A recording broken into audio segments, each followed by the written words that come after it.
वैसे आप सबको पता है दोस्तों कि सितंबर का महीना काफ़ी ज़्यादा उथल पुथल भरा रहा था और अक्टूबर ये भाई कम नहीं रहा और अक्टूबर के पहले वीक में बहुत ज़्यादा उथल पुथल मतलब ऑटो इंडस्ट्री में भाई आ चुकी है। तो दोस्तों बात कर लेते हैं टॉप न्यूज़ के बारे में इस पिछले हफ्ते की। तो दोस्तों बात करते हैं। तो पहली न्यूज़ ये है दोस्तों कि महिंद्रा ने बहुत ज़्यादा अच्छा ग्रोथ दिखाया है। सिर्फ अपने ईयर टू ईयर नहीं, सिर्फ मंथ ऑन मंथ में भी भाई काफ़ी अच्छा ग्रोथ दिखाया। उसने अगस्त के मुकाबले करीब करीब 9 से 9,500 गाड़ियाँ ज़्यादा बेची है आपके सितंबर महीने में। और भाई सिर्फ इतना ही नहीं, वो टाटा मोटर्स को ओवरटेक करके थर्ड पोजीशन यानी कि third best selling car brand भाई बन गया है इंडिया का। और भाई सिर्फ एक महीने की बात नहीं है, अगर आप इस साल तक मतलब 2024 में सितंबर तक अगर आप कार्स की सेल्स की टोटल करोगे तब भी महिंद्रा भाई टाटा से ऊपर आ गया है, यानी कि थर्ड पोजीशन में भाई बैठा हुआ है। और साल के एंड तक पता नहीं, देखते हैं दोस्तों कि कौन ऊपर रहता है, महिंद्रा या फिर टाटा। और भाई इसने वैसे सितंबर में बेची हैं गाड़ियाँ 51,062 यूनिट्स। अगली अपडेट ये है दोस्तों कि सिट्रॉन की जो लेटेस्ट लॉन्च इनकी कूपे एसयूवी यानी कि बसाल्ट है, उसने 4 स्टार की भाई सेफ्टी रेटिंग हासिल कर ली है भारत एनकैप में। अगर हम एडल्ट की बात करें तो इसमें 4 स्टार मिले हैं, जो पॉइंट है आपके 26.19 आउट ऑफ 32। और आपके चाइल्ड सेफ्टी में आपको 35.90 आउट ऑफ 49 के स्कोर भाई भारत एनकैप में सिट्रॉन की बसाल्ट को भाई मिल रखे हैं। और जो टेस्ट कंडक्ट किए गए थे वो है भाई आपके 64 किलोमीटर पर आवर पे offset frontal impact test. Side impact में आपको 50 किलोमीटर पर आवर की स्पीड रखी गई थी। और जो पोल इम्पैक्ट का जो पोल साइड इम्पैक्ट टेस्ट हुआ वो 29 किलोमीटर पर आवर की स्पीड से हो रखा है। और वैसे देखा जाए सिट्रॉन की बेस्ट गाड़ी या बेस्ट गाड़ी है जिसने अच्छा खासा भाई परफॉर्म कर रखा है भारत एनकैप में। हाँ 5 स्टार नहीं है पर 4 स्टार भी भाई काफ़ी अच्छा स्कोर बन जाता है। और ये आप आराम से भाई एक डिटेल रिपोर्ट आप ये सामने देख सकते हैं कहाँ कहाँ आपके कौन कौन से बॉडी पार्ट में ज़्यादा ग्रीन है, कौन ज़्यादा मार्जिनल या फिर कौन ज़्यादा एडिक्वेट है। और बॉडी शेल इंटीग्रिटी के बारे में कुछ नहीं लिखा गया भारत एनकैप के द्वारा। और ये जो सेफ्टी रेटिंग है आपकी बेस मॉडल से लेकर टॉप मॉडल सभी में वैलिड है। और दोस्तों निसान वालों ने अपनी बिना अपडेट की मैग्नेट फेसलिफ्ट भाई लॉन्च कर दी है।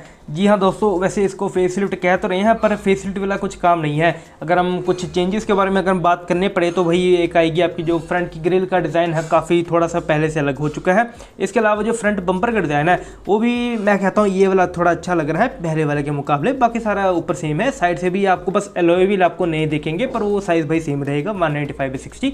R16 के एलॉय व्हील भाई अभी वही साइज़ है लेकिन एलॉय का डिज़ाइन भाई अलग है। पीछे से आपको जो एलईडी टेल लाइट नहीं मिलती थी पर इस बार आपको LED tail light same style की आपको दे दी गई है। हाँ इस बार एलईडी हो चुकी है। और अगर इंटीरियर में आओगे तो आपको सेम टू सेम इंटीरियर भाई मिलने वाला है। इसमें बस अलग थीम यानी कि थोड़ा सा ब्राउनिश आपको थीम मिलेगी और सॉफ्ट टच एलिमेंट थोड़े ज़्यादा बढ़ा दिए गए हैं। बस फेसलिफ्ट के नाम ने यही है। और वो 2 इंजन तो आते ही हैं, 1 लीटर का नेचुरली एस्पिरेटेड और 1 लीटर का टर्बो पेट्रोल, इसके साथ सीवीटी ऑप्शन भी है।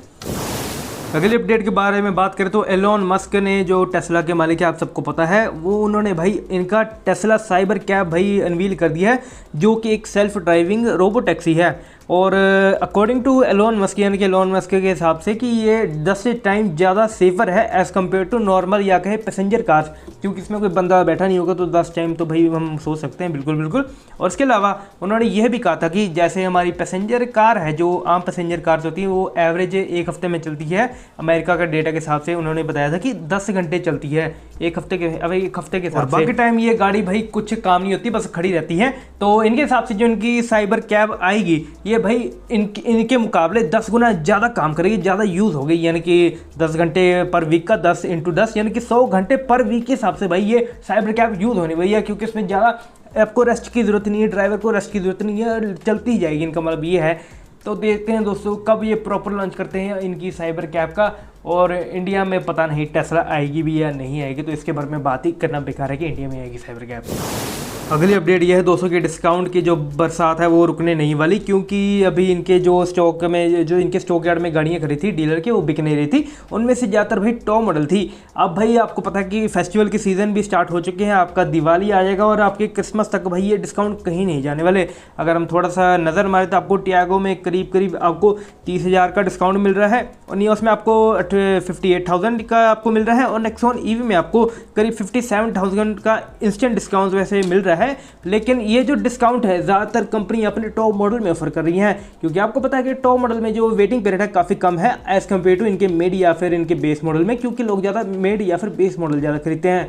टॉप मॉडल कम होने के कारण इनकी जो स्टॉक यार्ड में है वो टॉप मॉडल की भाई जो संख्या है जो भाई बढ़ती जा रही है। तो कुल मिला के डीलर ये चाहते हैं कि जो भी टॉप मॉडल खड़े हैं उनमें अच्छे अच्छे बड़े बड़े डिस्काउंट दो, ताकि ये जो स्टॉक है भाई क्लियर हो जाए और हम आगे से भाई हिसाब से मंगाए टॉप मॉडल जो जो कंपनी कस्टमर के हिसाब से होगा।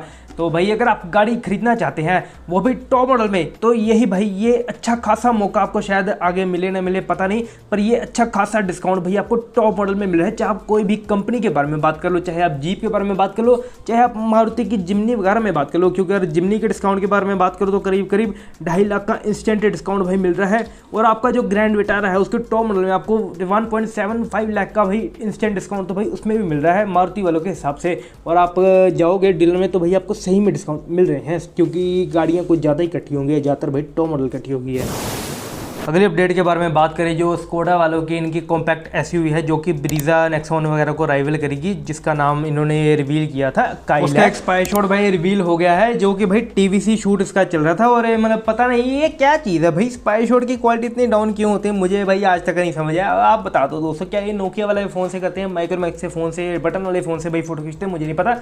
घटिया सी क्वालिटी वाली आपको एक फोटो या एक स्पाई शॉट आपको देखने को मिल जाता है। इसके अलावा स्कोडा वालों ने इसका एक टीजर भी निकाला था जो कि पूरी पूरी कैमोफ्लेज थी, वो अलग अलग भाषा में उसके अक्षर भाई अलग अलग भाषा के अक्षर उस कैमोफ्लेज पे भाई लिख रखे थे। और इसके अलावा अगर आप इसका फ्रंट में देखोगे तो आपको वही आपको स्कोडा की फैमिली वाली ग्रिल, आपको टाइगर नोज ग्रिल आपको मिलने वाली है।